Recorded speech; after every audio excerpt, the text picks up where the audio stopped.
ಸಂಚಾರಕ್ಕೆ ಸಂಕಷ್ಟವಾಗುತ್ತಿರುವ ಧಾರವಾಡ ದಾಂಡೇಲಿ ರಸ್ತೆಯನ್ನು ದುರಸ್ತಿಗೊಳಿಸುವಂತೆ Dandeli carpenter and timber association ಅಧ್ಯಕ್ಷ ಪ್ರೇಮಾನಂದ್ ಗವಾಸ್ ಮನವಿ. ಧಾರವಾಡ ದಾಂಡೇಲಿ ರಸ್ತೆಯು ತೀವ್ರ ಹದಗೆಟ್ಟಿದ್ದು ಸಂಚಾರಕ್ಕೆ ಸಂಕಷ್ಟ ಎದುರಾಗಿದೆ. ಪರಿಣಾಮವಾಗಿ ಸಾಕಷ್ಟು ಅಪಘಾತಗಳು ಸಂಭವಿಸುವಂತಾಗಿದೆ. ಆದ್ದರಿಂದ ಈ ಕೂಡಲೇ ಧಾರವಾಡದಿಂದ ದಾಂಡೇಲಿವರೆಗೆ ರಸ್ತೆ ದುರಸ್ತಿ ಮಾಡಬೇಕೆಂದು Dandeli carpenter and timber association ಅಧ್ಯಕ್ಷ ಪ್ರೇಮಾನಂದ್ ಗವಾಸ್ ಅವರು ಮನವಿಯನ್ನು ಮಾಡಿದ್ದಾರೆ.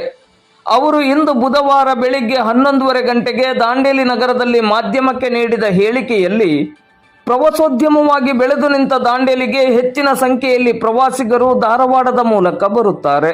ಆದರೆ ಆ ಪ್ರವಾಸಿಗರಿಗೆ ಧಾರವಾಡದಿಂದ ದಾಂಡೇಲಿಗೆ ಬರಲು ರಸ್ತೆ ಸಮಸ್ಯೆಯಿಂದ ತೀವ್ರ ಹೆಣಗಾಡಬೇಕಾಗಿದೆ. ಧಾರವಾಡದಿಂದ ದಾಂಡೇಲಿಯವರೆಗೆ ರಸ್ತೆಯುದ್ದಕ್ಕೂ ಹೊಂಡಗುಂಡಿಗಳಿದ್ದು ಅತ್ಯಂತ ಪ್ರಯಾಸಪಟ್ಟು ಪ್ರಯಾಣಿಸಬೇಕಾದ ಸ್ಥಿತಿ ನಿರ್ಮಾಣವಾಗಿದೆ. ಈ ರಸ್ತೆಯಲ್ಲಿ ವಯೋವೃದ್ಧರು, ಗರ್ಭಿಣಿ ಮಹಿಳೆಯರು ಸಂಚರಿಸುವುದೇ ಕಷ್ಟ ಎಂಬಂತಾಗಿದೆ. ಈ ರಸ್ತೆಯಲ್ಲಿ ಸಂಚರಿಸುವ ವಾಹನಗಳಿಗೂ ಸಾಕಷ್ಟು ಪ್ರಮಾಣದಲ್ಲಿ ಹಾನಿಯಾಗುತ್ತಿರುವುದು ಸರ್ವೇ ಸಾಮಾನ್ಯವಾಗಿದೆ. ಈ ನಿಟ್ಟಿನಲ್ಲಿ ಪ್ರಯಾಣಿಕರ ಜೀವದ ಹಿತದೃಷ್ಟಿಯಿಂದ ಧಾರವಾಡ ದಾಂಡೇಲಿ ರಸ್ತೆಯನ್ನು ದುರಸ್ತಿಗೊಳಿಸಲು ಅಗತ್ಯ ಕ್ರಮವನ್ನು ಕೈಗೊಳ್ಳಬೇಕೆಂದು ಪ್ರೇಮಾನಂದ್ ಗವಾಸ್ ಅವರು ಮನವಿಯನ್ನು ಮಾಡಿದ್ದಾರೆ.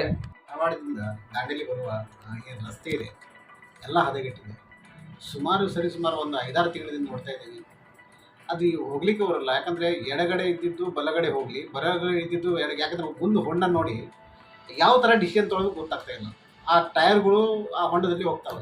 ಒಂದೊಂದು ಜಾಗ ಮೇಲೆ ರಸ್ತೆನೇ ಕಾಣೋದಿಲ್ಲ. ಯಾವುದೋ ಒಂದು 1947ದಲ್ಲಿ ಏನು ರೋಡ್ಗಳು ಇದ್ದು, ನಾವು ಇದ್ದಿಲ್ಲ ಅವಾಗಿಂದ ರೋಡ್ ನಂಗೆ ಕಾಣ್ತಾ ಇದೆ ಅದು ನೋಡಿದರೆ. ಅಂದರೆ ರೋಡೇ ಇಲ್ಲ.